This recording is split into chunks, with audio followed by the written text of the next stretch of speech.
look literally nothing like his millions of profile pictures. I'll already drink the soup you want to What am I looking for? something with less calories. Yeah, that is true. I mean, wine does have a lot of sugar. Oh. I tend to nibble in mine.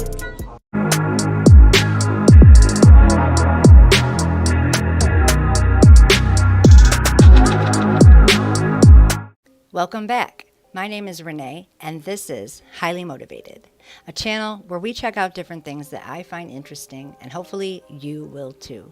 Today, we are entering into the wild west of a world that we call modern dating.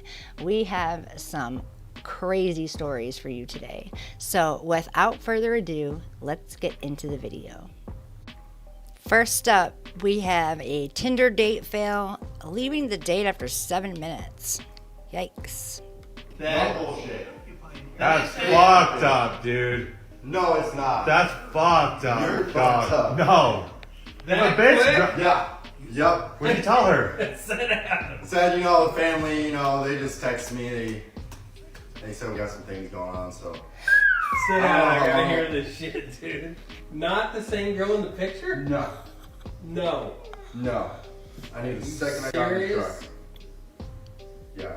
No bullshit. Oh, no. No bullshit. I was like, I didn't even look at her, dude. I was, yeah, so the weather's been nice recently.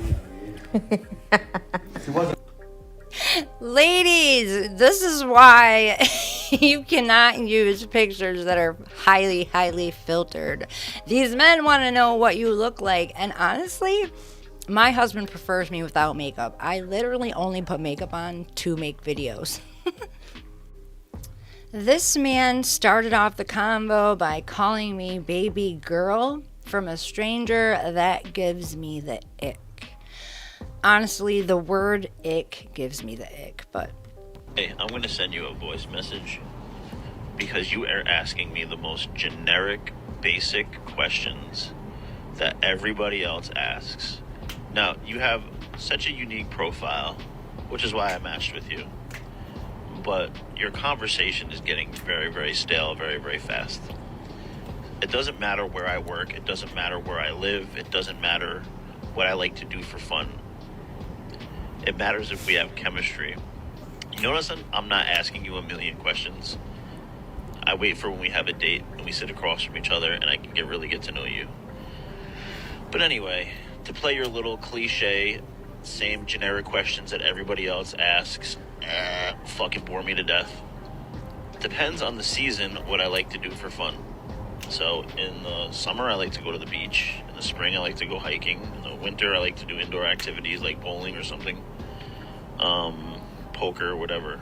But I don't know. Can you just please stop asking me generic questions that everybody else asks? You have a very unique profile. Keep that same energy. And Okay, he called her questions generic, but then answered what he liked to do with the most generic answers he could have come up with. Oh, I like to go to the beach in the summer, hiking in the fall.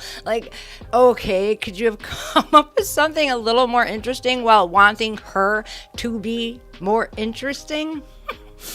And that's wild. This is the same reason why relationships don't work out for most people. Why?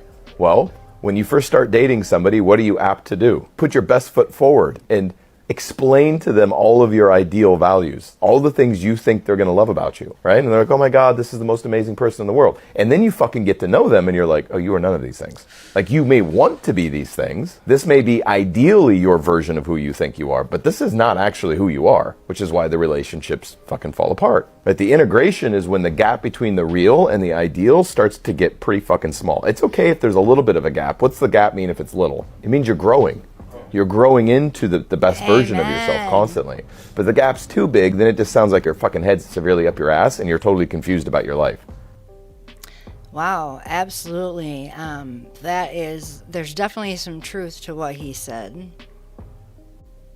So a few years ago, I was on a Tinder date, and this guy was so cute and would message me the best things. my type of humor to a T. We bantered back and forth for about a week before he even floated the idea of us meeting up on a date. Only thing that was weird to me was that his pics would change every few days, and of course I screenshot them because duh.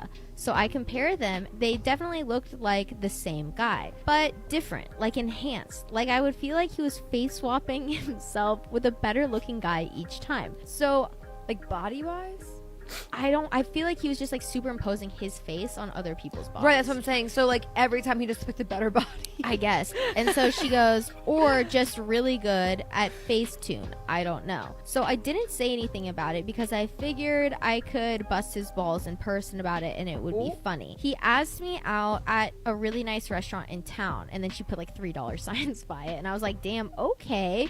So Mr. I got Moneybags. Yeah, so I got all glammed up and I looked top notch. I didn't wear a bra. Never do. And them nips were perky and looking amazing. She goes, we met there, and I kid you not, I almost pretended to not see him because he looked literally nothing like his millions of profile pictures. I even stalled in my car because I pulled up a screenshot to compare, and I was like, Jesus, no honey. And since I took like 1 minute too long, he tapped on my window. So of course I just awkwardly get out and I'm like, hey. So I just told myself, hey, we had a good convo, looks aren't everything, and so what? I just was annoyed of how hardcore Photoshop these pics were. We sit down at the table and I pick up the menu and he goes, no baby girl, I'm taking care of you tonight. And ew, I'm a chef number 1, so I live for menus. And number 2, we don't even know each other. Why are you ordering for me? I did ordering something for the table or suggesting something, but why are you ordering for me? I said, no, it's fine, I can order, no biggie. And he had a gorilla grip on that menu and wouldn't give it back, so I awkwardly just sat there like... Waiter comes and pours the water, and this man legit goes, she will have a glass of Cabernet. We're getting pasta tonight. So the waiter was like, oh, bitch, I don't even like red, whatever. He then goes on to order an app to share, and then 2 pasta dishes, and says, we can have 2 small plates on the side. We're going to be splitting these. Bitch, why though? Mind you, the whole small talk wasn't even that small. Girl, I got no word in. He spent the whole time talking about he lost over 200 pounds, and then proceeds to show me pics of his loose skin he's gonna have removed. The waiter legit left me the jug of water because I didn't know what to do with myself. The waiter legit gave me concerned looks numerous times because, you know, She's this like, date blink twice if you're was fucking okay. loud as fuck. Anyway, after showing me more pics of his loose skin, he told me how his weight loss was amazing, admirable, great story. Then to tell me that I needed to start watching what I eat because he could tell I'm carrying my weight in my thighs. Oh my god. I literally didn't I literally didn't know what to do. So he said he would split some ice cream pie thing for dessert and said, can you excuse me? And I went pee. Then I asked the waiter how much I owe for my portion of the dinner, and the waiter literally said, don't worry, I got your half. He felt so bad and could tell that my first date had gone horribly wrong. Needless to say, I texted him, I got sick and left. Thinking back, I wish I would have had the fucking balls to say to his face, what the actual fuck, bro. But it's fine. I'm better for it now, but the motherfucker was a weirdo. Also, love you badass ladies, and thank you so much for being my car ride company.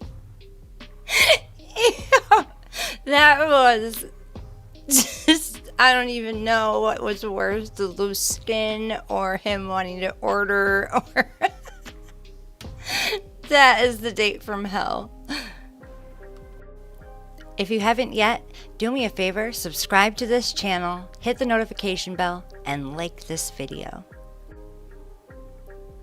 This man apparently picks up his Tinder date, but forgot that his door doesn't open. Are you gonna get in? Get in. No, okay. My door doesn't work. You have to jump through the window. Whoa. You serious? Yeah. With that? Okay. No. Okay. All right. All right. You're in. It's worth it. Okay. You ready to go on our date? Yeah. Okay. Let's go. I mean, she rolled right with the punches. That might be a match made in heaven right there. Okay, OMG, I stayed over at this guy's house last night. OMG, I stayed over at this guy's house last night and his bathroom is so nice. All Aesop products.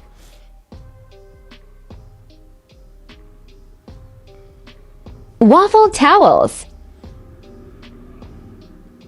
Thriving houseplants. Should I move in? I put this in here because she posted this like it was a flex that she stayed the night with a guy who had like something, had it together, I guess, can keep plants alive, but like at the same time you're flexing that you go home with men and you just meet. It just makes no sense to me. All right, we have another dating story. Date and then got a series of unhinged text messages. Get a load of this. So I matched with this guy on Tinder. We make plans to get brunch Saturday at noon at this place across from my apartment complex. Saturday at 11:30, I have not heard a word from him. But I'm thinking to myself, well, he works at the club. He was probably up late last night. If he doesn't say anything in the next like 5 minutes, I'll just shoot him a text that says, hey, if you're not feeling this, that's fine. I'm gonna go on about my day. But he texts me just in time and I meet him at the brunch place. He's like, oh, it's so good to meet you. He gives me a hug. He doesn't say I look nice or anything, which is not necessarily a red flag, but when you add it on top of all these other things, it's just like, telling. So we're waiting to be seated and I'm asking him, oh, did you work last night? And what are you doing for the rest of the day? And he said, well, you know, I just got up so late today, my whole day's basically over. And I jokingly was like, oh, sorry, you gotta waste a couple hours with me. And he didn't say anything to that. Then we sit down and we're talking for a little bit and he goes, I can't think of anything to ask you. And I said, you can't think of anything to ask me about myself? He said, no. I said, not a great start. We have brunch, it's fine because I'm a fun person to be around. It's like, I'll make it work. Then they bring us the bill and he's like, oh, they didn't split the bill. And I just say nothing. And he's like, well, it's one of those places where you can pay at the counter, so we can just ask them if they can split the bill for us. Again, I don't say anything. I just finish eating my eggs. When we go up to pay, he asks the cashier, hey, can you split this? And then he turns to me and he goes, or do you want me to pay for it? And I said, I do not care what you do. He ends up paying for it. I said, thanks, that was very nice of you. We hug, I go home, I call my mom and I'm like, weird, not gonna see him again. And then he texts me. Context, I live within walking distance of the Trader Joe's. Well, I went into Trader Joe's and had all these thoughts going through my head and I'm just kicking myself because I was just so overwhelmed by how hot you are and I wish I was making out with you right now, but instead I'm sitting in my car wondering if I should text you this. I didn't respond, so he followed that up with, so the question is, are you down? I don't know what had gotten into me that day, but I just said, you told me you couldn't think of anything you wanted to ask me about myself. He's like, I didn't know what to ask, too many questions, wasn't sure what way I wanted to take the convo. I don't know, maybe I need to go back to bed, I'm sorry, I don't know what's happening in my head right now. And I was like, well, that was weird, but that's fine, never gonna see him again. And then, like, I'm in some sort of 2000s rom-com.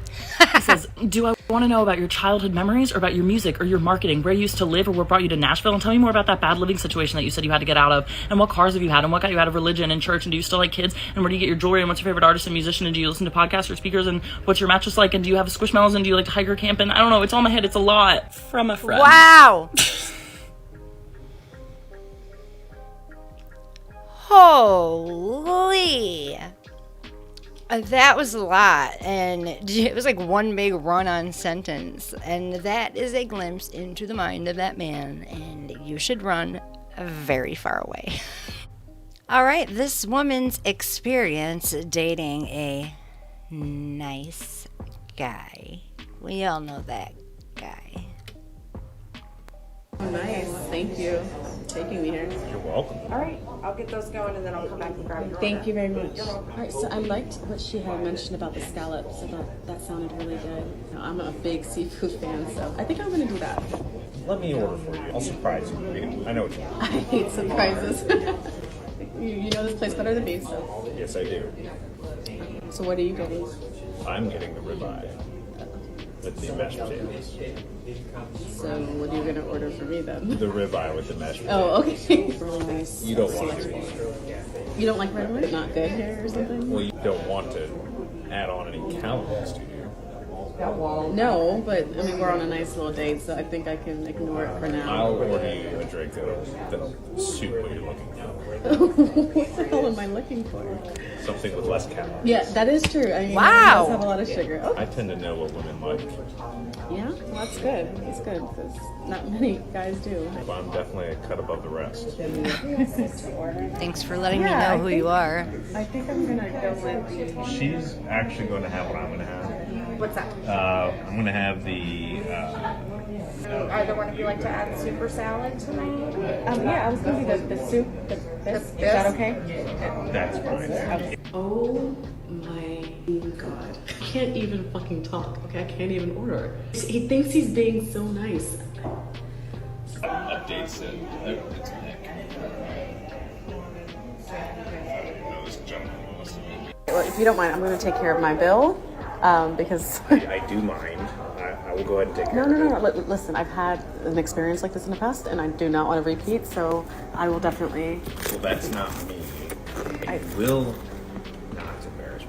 Okay, it's not an embarrassment. Like I can also just cash out. No, it is. It's very much an embarrassment. Okay. Don't worry about it. Just not make a scene.